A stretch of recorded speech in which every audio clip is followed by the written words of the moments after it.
हिमाचल की सबसे खूबसूरत जगह है, बल्कि इंडिया की टॉप टूरिस्ट डेस्टिनेशन भी है। और अगर सही मायनों में कहा जाए तो मनाली को एक कंप्लीट टूरिस्ट डेस्टिनेशन भी कहा जा सकता है, क्योंकि यहाँ पे हर तरह के टूरिस्ट और ट्रैवलर के लिए कुछ न कुछ जरूर है। मनाली में आप मजा उठा सकते हैं थ्रिलिंग एडवेंचर एक्टिविटीज का, बहुत ही खूबसूरत और हिडन विलेजेस का, और बहुत ही खूबसूरत स्नो पॉइंट्स का।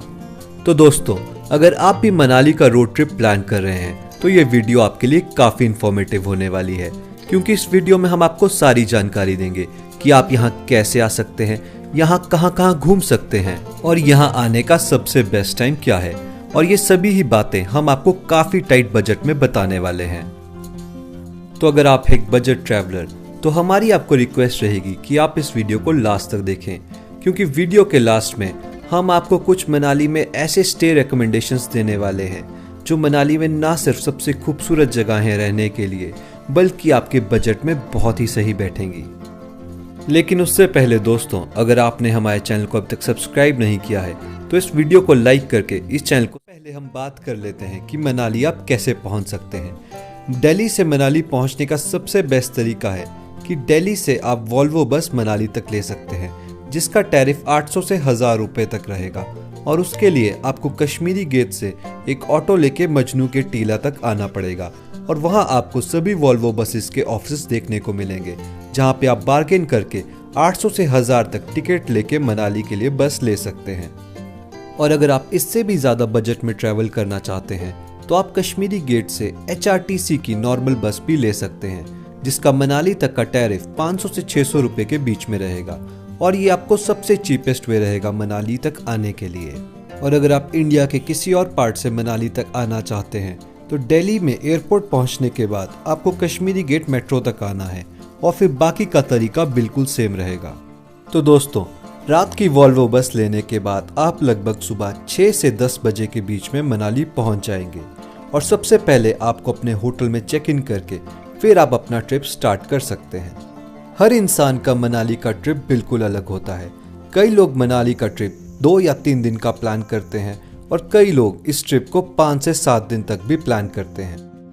तो अगर आप भी मनाली का वीकेंड ट्रिप 2 से 3 दिन का प्लान कर रहे हैं तो फर्स्ट डे होटल में चेक इन करने के बाद आप मनाली का माल रोड, वन विहार कवर कर सकते हैं, और उसके बाद आप यहाँ का सबसे famous temple the Hadimba temple भी कवर कर सकते हैं। हडिम्बा टेम्पल मनाली के सबसे खूबसूरत मंदिरों में से एक है, और यहाँ पे रणवीर कपूर की मूवी ये जवानी है दीवानी की शूटिंग भी हो चुकी है। इसके अलावा आप मनु टेम्पल और यहाँ का बहुत ही famous temple the Vashisht temple भी कवर कर सकते हैं, जहाँ पे आपको हॉट वाटर स्प्रिंग्स भी देखने को मिलेंगे। फर्स्ट डे पे ये सब चीजें एक्सप्लोर करने के बाद आप रात को अपनी नाइट लाइफ एंजॉय करने के लिए ओल्ड मनाली आ सकते हैं, जहाँ पे आपको बहुत ही ब्यूटीफुल और ऑसम कैफेज देखने को मिलेंगे। ट्रिप के अपने सेकंड डे पे आप यहाँ की द फेमस सोलांग वैली को एक्सप्लोर कर सकते हैं। सोलांग वैली मनाली से लगभग 15 से 20 किलोमीटर के डिस्टेंस पे लोकेटेड है, और यहाँ तक आने का सबसे बेस्ट तरीका ये है कि मनाली से आप एक प्राइवेट बस ले सकते हैं, जिसका किराया 30 से 40 रुपए आपको यहाँ तक आने में लगेगा। और यहाँ पहुँचने के बाद आप बहुत सी एडवेंचर एक्टिविटीज कर सकते हैं, क्योंकि सोलांग वैली को मनाली में एक एडवेंचर कैपिटल भी कहा जाता है।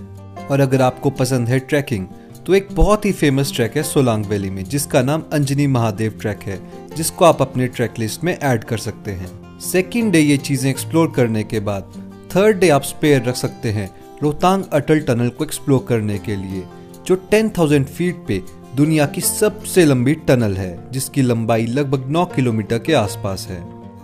अगर आपका ट्रिप थर्ड डे से ज्यादा एक्सटेंड हो रहा है तो फोर्थ डे में आप अपने ट्रिप में ऐड कर सकते हैं सेथन विलेज, जो मनाली से लगभग 30 से 40 किलोमीटर के डिस्टेंस पे लोकेटेड है। सर्दियों में सेथन विलेज आपको एक लाइव स्नोफॉल एक्सपीरियंस जरूर दे देगा, और अगर आप गर्मियों में इस जगह को विजिट कर रहे हो तो थोड़ी बहुत स्नो तो आपको देखने को मिल ही जाएगी। फोर्थ डे के बाद फिफ्थ डे पे आप अपना दिन रख सकते हो उस पर एक ब्यूटीफुल ट्रैक के लिए, जिसका नाम जोगनी वाटरफॉल ट्रैक है। जोगनी वाटरफॉल मनाली के सबसे खूबसूरत वाटरफॉल्स में से एक है, तो अगर आप एक है ऐसे ट्रैवलर जिसको ट्रैकिंग पसंद है तो इससे बेहतरीन जगह आपको मनाली में शायद ही मिलेगी। और 6th और 7th डे पे आप कवर कर सकते हैं मनाली की सबसे खूबसूरत जगह द रोहतांग पास। रोहतांग पास एक ऐसी जगह है जहां आपको मई जून के महीने में भी बर्फ देखने को मिलेगी, तो इस जगह को तो आप कवर कर ही सकते हैं। तो दोस्तों, ये था बेसिक आइडिया कि 7 दिन तक आप अपना ट्रिप मनाली में कैसे प्लान कर सकते हैं। और अगर आपके पास इससे भी ज़्यादा दिन है तो अपने ट्रिप में बिजली महादेव, जाना वाटरफॉल और पाशा वाटरफॉल को भी ऐड कर सकते हैं। तो अब बात कर लेते हैं मनाली को विजिट करने के बेस्ट टाइम की। अगर आपको विंटर्स और स्नोफॉल पसंद है तो दिसंबर, जनवरी, फरवरी आपके लिए परफेक्ट मंथ रहेंगे। और अगर आप गर्मियों की छुट्टियों में मई जून में यहाँ आना चाहते हैं तब भी आपको बहुत मज़ा आने वाला है, क्योंकि उस टाइम आपको रोहतांग पास एक्सप्लोर करने का मौका मिलेगा, क्योंकि वो साल में सिर्फ 6 महीने ही खुला रहता है। और अगर आप हैं एक बजट ट्रैवलर और आप चाहते हैं कि मनाली में जब आप आएँ तो आपको हर चीज़ बहुत ही अफोर्डेबल प्राइस में मिले, तो उसके लिए सबसे बेस्ट टाइम रहेगा अगस्त, सितंबर, अक्टूबर मंथ का। इस टाइम में स्टे से लेके फूड से लेके हर चीज़ के प्राइस बहुत ही कम हो जाते हैं, तो आप इस टाइम को सबसे बेस्ट यूज़ कर सकते हैं। तो अगर अब बात कर ले कि मनाली में आप आसपास कैसे घूम सकते हैं, मनाली आसपास घूमने का सबसे बेहतरीन तरीका ये है कि मनाली आके आप बाइक या फिर एक स्कूटर रेंट पे ले लें, जिसका किराया 500 से लेके 1200 तक वेरी करता है। और अगर आप हैं 2 लोग तो आप उसको भी स्प्लिट करेंगे तो पर पर्सन 400 से 500 रुपये के आसपास आएगा, जिससे आपका ट्रिप बहुत ही ज़्यादा बजट में हो जाएगा। और अगर आप 2 से ज़्यादा लोग हैं तो आप यहाँ पे टैक्सी सर्विसेज का भी इस्तेमाल कर सकते हैं, क्योंकि वो शेयरिंग में आपको बहुत ही ज़्यादा सस्ती पड़ने वाली है। और यहाँ ट्रैवल करने के लिए एक और चीज़ आप कर सकते हैं कि आप यहाँ पे लोकल बसेस का इस्तेमाल कर सकते हैं। मनाली से हर जगह, चाहे वो सोलांग वैली हो, सेथन विलेज हो, चाहे वो सिस्सू केलोंग अटल टनल हो, हर जगह के लिए आपको सरकारी या फिर प्राइवेट बस मिल जाएगी, जिसका टैरिफ बहुत ही कम रहता है। तो उसे आप मनाली माल रोड के बस स्टैंड से बुक कर सकते हैं। तो अब बात कर लेते हैं कि मनाली में आप कहाँ रुक सकते हैं। मनाली में आपको बहुत ही ज़्यादा होटल्स देखने को मिलेंगे। बस आपको एक चीज़ का ध्यान रखना है कि अगर आप पीक सीज़न यानी कि मई, जून और दिसंबर में ट्रैवल कर रहे हैं तो आपको अपनी सारी बुकिंग्स ऑनलाइन ही करनी है।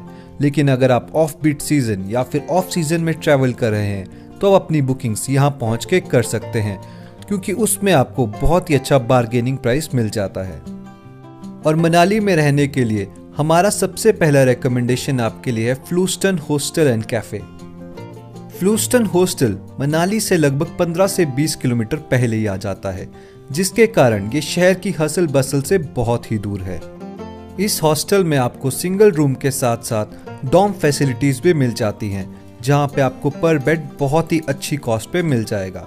और साथ ही यहाँ पे तंदूर रूम भी है, जहाँ पे आप शाम को बाकी लोगों के साथ फन गेम्स या फिर अंताक्षरी वगैरह भी खेल सकते हैं। इस हॉस्टल की सबसे खास बात यह है कि इसे चलाता है एक कपल जो खुद भी यहाँ पे वर्क फ्रॉम होम करते हैं। तो अगर आप मनाली में एक ऐसी जगह ढूंढ रहे हैं जो थोड़ी ऑफ बीट और जहाँ पे आप वर्क फ्रॉम होम कर सके, तो फ्लूस्टन आपके लिए परफेक्ट जगह होगी। दूसरी जगह जिसे आप अपने ट्रिप पे मनाली के लिए बुक कर सकते हैं वो है योलो बैकपैकिंग, जो कि मनाली के ओल्ड मनाली में लोकेटेड है।